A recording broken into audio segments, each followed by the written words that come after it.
Yeah, so I'm Joe Kristen, Joey to most of the participants, and so I was a participant in 2012, and then the next summer in 2013, and then in summer of 2019 as well. So I started in Liverpool, went to Richmond, where I'm from, and then we went to Ghana. And what was the most meaningful thing for you as part of the Liverpool pilgrimage? The most meaningful thing for me, as in Liverpool, and it's tough to say because there was so much to talk about, but I think the connection we built with youth that were across the ocean, different backgrounds and very different place, but a shared history, and that brought us together. At the same time, a willingness to learn also brought us together. So we were all there with the same intentions, with good intentions. We were there to learn about our shared history, sort of get to know each other, and the closeness that formed in just a week, and that has lasted for years after. That's, I think, the most incredible thing. When you played host here in Virginia, what stood out from that part of the trip for you? That part of the trip, and again, it's tough to choose, but I think my favorite thing was the time we got to spend at Shrinemont, because we'd done some very heavy historical learning. We'd learned about some very serious things, but getting to go up to Shrinemont after that and sort of decompress and process as a group, I think that's where the really good conversations happened and the really good processing. So for me, it was the time we got to spend at Shrinemont. Now, what about our trip to Ghana in 2019? Oh my gosh, that was an incredible trip. I learned a lot. When you're someplace like Ghana with such an interesting culture and vibrant culture, you learn something new every minute. But I think for me, what really has stayed with me was the moment we spent at the Door of No Return and at the slave castles on the coast.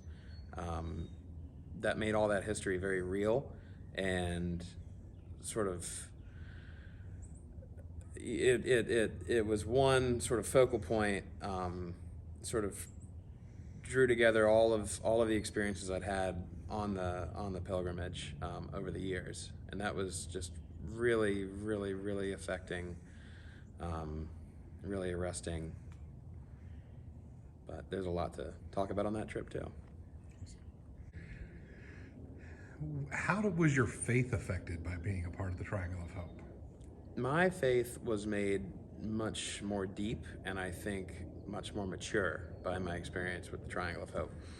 Because it runs in my experience on the Triangle of Hope runs into one of the serious theological questions, which is why does God let bad things happen, and why do good people do bad things, and all of the really serious philosophical and theological questions that sort of trip people up.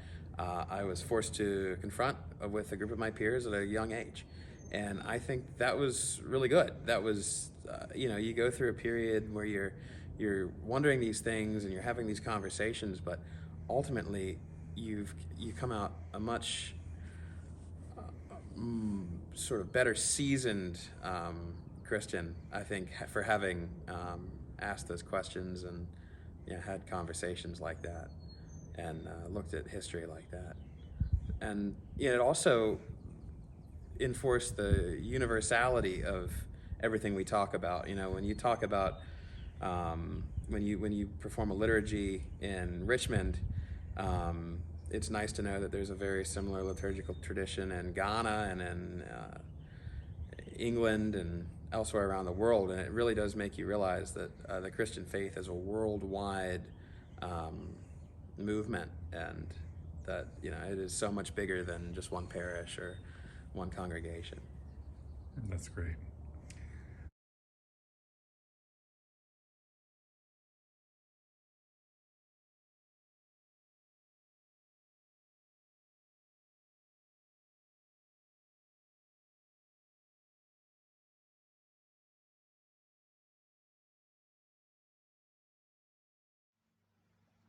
Hi, I'm Sam Rigby, and I'm an ordinand at Emmanuel Theological College and based at Liverpool Cathedral. The Triangle of Hope has made a massive difference in my own personal journey as a Christian disciple. My involvement with the Triangle of Hope has primarily been through the Sadaka community, where I've twice been a member of the Sadaka House residential community. First on a year of ministry experience and service in various social justice projects across the Diocese of Liverpool in 2018 and 2019. But more recently as a resident whilst in my first year of seminary here in Liverpool. It's fair to say that my experience of the Triangle of Hope and the difference it has made in my life has not always been a comfortable one. Since joining the Sadaka community, I've come to understand more fully the horrors of the transatlantic slave trade and the Church's complicity in this. The Triangle's work has enabled me to speak out more articulately about this uncomfortable history and inspire my own ministry of reconciliation and ensuring that these horrors are never forgotten nor ever repeated. Yet at the same time, the Triangle of Hope has provided some of the greatest blessings in my life that I can recall, making friends for life in the Sadaka community, meeting people involved in the Triangle's work at various conferences involving various bishops. But perhaps most of all, the Triangle has helped me to pursue my own call to ordained ministry, discerning God's call on my life and encouraging me and empowering me to pursue a vocation to ordained ministry in the Church of England.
If you could give one word of advice to somebody who is considering going on the pilgrimage, what would it be?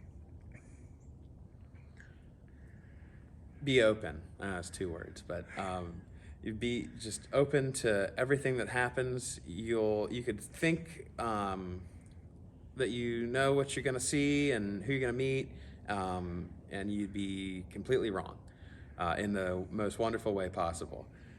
So just be completely open to the experiences that you'll have, and open to making some new friends and some really good friends. Funny anecdote. If there's something when you think back to, it just makes you laugh, what would it be? Oh my gosh, there are so many. There are all these sort of funny things you have to figure out when you travel. I think for me the funniest thing when we were in Ghana, we really wanted to get these customized Liverpool jerseys for the Archbishop, and we saw a guy with a custom Liverpool jersey that said Lord Sticky, and we said that had to be custom. There's no way he bought that off the shelf. And so we asked him, hey, could you get us some that say, what we needed them to say? And he said, I sure can. And he hopped on a motorbike, rode off. An hour later, came back with the jerseys. And it was just it was such a conundrum. We were thinking, oh, it's a shame he doesn't have these. And then there he was, and it was, so we were very thankful for Lord Sticky on the trip. That was funny. I remember that.